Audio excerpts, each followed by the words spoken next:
Hi, my lovelies. Yeah, it's a beautiful Sunday afternoon here in the UK. Just look at the calm environment where I am. Yeah, I'm just here for a few minutes anyway. I just want to talk about this. So there's this family on social media I follow, the Chukus. They are a very popular group. Yeah, I think they're a family of 7. Yeah, I don't know if I'm very correct, but I think I'm correct. So I saw her post one time where she talked about you know the way they do their content sometimes. So they get their kids to talk one after the other. So I think the first son said something. Yeah, they were doing a particular content, and then someone left a comment saying not the exact words, but I think they were referring to the boy as not being able to speak, this, and then the mom in another video, made it clear that the boy had speech delay and, trying to clear the air. And so it just brought back memories, because I was in that kind of situation, yes.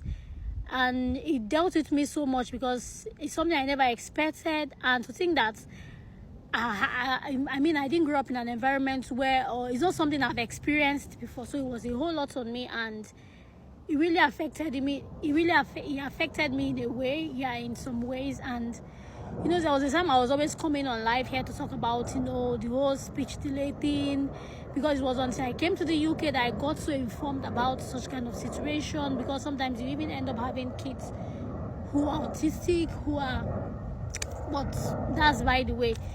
So then I just feel like a lot of people are so ashamed to come out to say, my child has speech delay.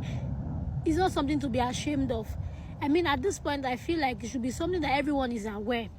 So you don't go about telling the parents, oh, he doesn't talk, it's because he doesn't do it. You need to give them a sibling. You need to do this. You need to, when they have, people will start coming up with different things.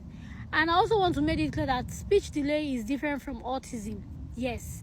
When once a child has speech delay, they want to label them. They want to say, they are this. Maybe they have this one. Maybe they are autistic. Maybe, trust me, when someone cannot speak, even those that are grown up, that are deaf and dumb, that have issues, communicating, they tend to be very stubborn. Yes, because why? Sometimes they don't understand you, and it gets them really frustrated, so they tend to act up. But with time, understanding, communication, getting to understand them better, you'll be able to live and manage them. That is why it's not everyone that can handle children who has got special needs. It's not everyone. It takes a lot of patience. It takes a lot of understanding. I know it takes a patient mindset. You need to be patient enough to deal with such kind of situation, because a lot of parents get frustrated. So why am I making this video? It's because I've been there, and it took a toll on me. Even though right now my child is okay, he's doing so well.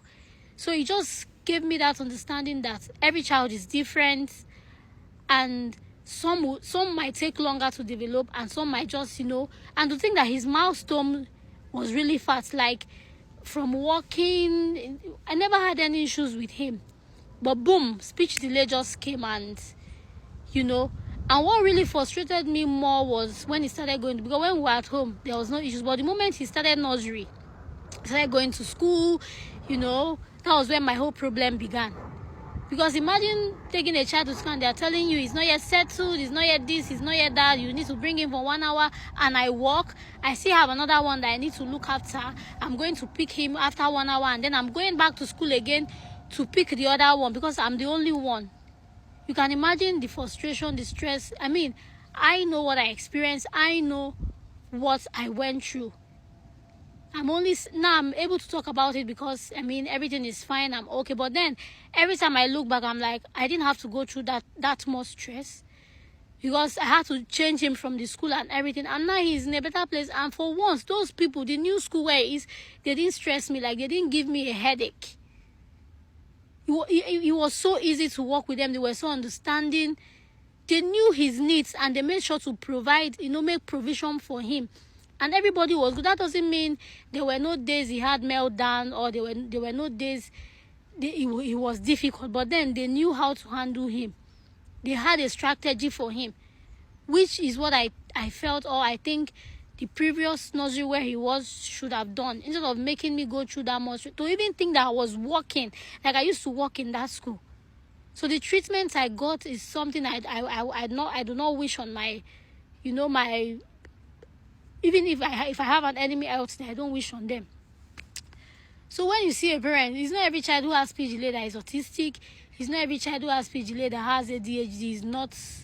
You just need to understand them, and if you can help them, just look for ways, or try and come up with ways you can support them, support their parents, instead of labeling them, instead of making the parents feel like this has come to stay, is a permanent situation, instead of making them getting anxious. I think your words should be positive. Not every damn time they come to you, you tell them, oh, he did this one today, she did that one today, they did. You just, how do you think the parents will put yourself in the parents' shoe? So I don't know, it's a long video, but let me just stop here. Maybe I'll continue in the next one.